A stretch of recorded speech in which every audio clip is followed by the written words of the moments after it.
ओम जय श्री कृष्ण। मैं हरिराम सिंह अपने आज इस वीडियो में चर्चा करने जा रहा हूँ फ्लूट कपलिंग के बारे में।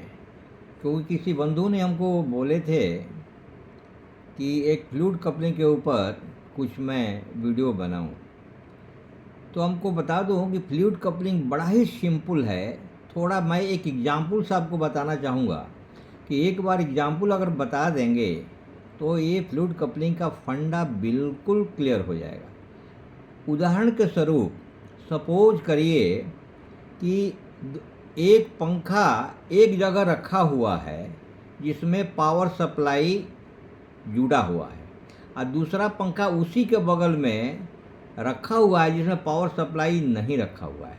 और पावर सप्लाई वाले पंखे को अगर हम चालू कर दें तो इस पंखे के माध्यम से दूसरा पंखा भी चालू हो जाएगा। एक पंखा जब चालू करेंगे तो दूसरा पंखा जिसमें पावर सप्लाई नहीं है फिर भी वो चालू हो जाता है।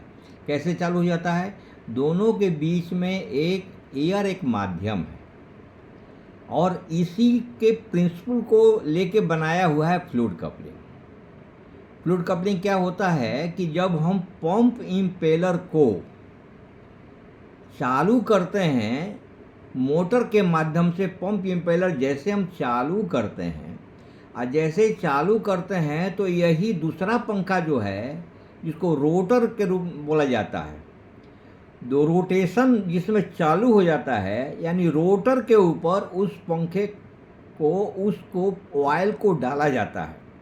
और जब ऑयल को डाला जाता है तो उसमें भी टरबाइन लगी होती है। टरबाइन के ऊपर एक पंप इम्पेलर को टरबाइन के ऊपर डालते हैं, यानी रोटर के ऊपर डालते हैं। और जब रोटर के ऊपर में डालते हैं तो ये जो है पंप इम्पेलर के माध्यम से जब रोटर चलने लगता है, दोनों के बीच में कोई शाफ्ट कनेक्शन नहीं होता है।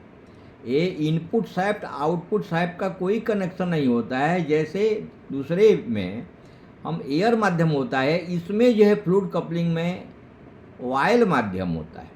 तो वायल के माध्यम से वो रोटर चलने लगता है।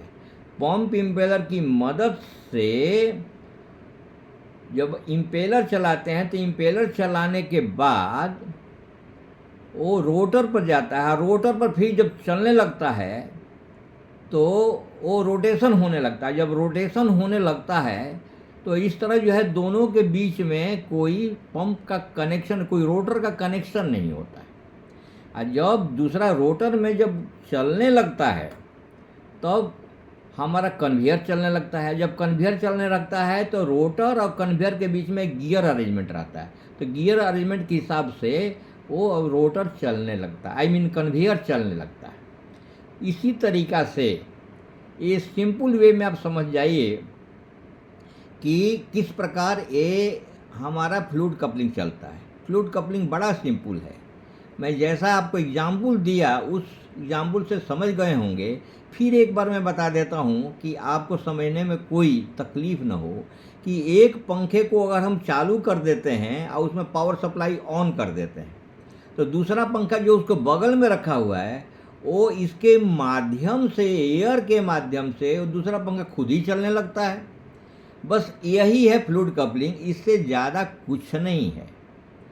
जैसे इम्पेलर, जैसे हम चालू करेंगे इम्पेलर को तो इम्पेलर को फिर वो रोटर में चला जाता है। और रोटर में जाने के बाद वो जो है शाफ्ट चलने लगता है और गियर अरेंजमेंट के माध्यम से फिर कन्वेयर चलने लगता है। यही पूरा जो है फ्लूट कपलिंग का अरेंजमेंट है। हमारा ख्याल है इस तरीके से आप अच्छी तरह से संभवतः समझ जाएंगे कि आपका जो है फ्लूट कपलिंग का अरेंजमेंट क्या होता है। जो आपको हमने एग्जाम्पल दिया, पहला पंखा जो मोटर से कनेक्टेड रहता है और दूसरा पंखा जो बिना पावर सप्लाई का रहता है, कैसे चालू हो जाता है। इस माध्यम से हमारा ख्याल है कि आप पूरी तरह से इस फ्लूट कपलिंग के अरेंजमेंट को समझ गए होंगे। इसके साथ हमारी उम्मीद है कि आप संभवतः इसको लाइक करेंगे, सब्सक्राइब करेंगे, शेयर करेंगे, ताकि सभी लोगों के साथ, सभी लोगों के बंधु को ये वीडियो जा सके। इसके साथ थैंक यू वेरी मच। जय हिंद, जय भारत।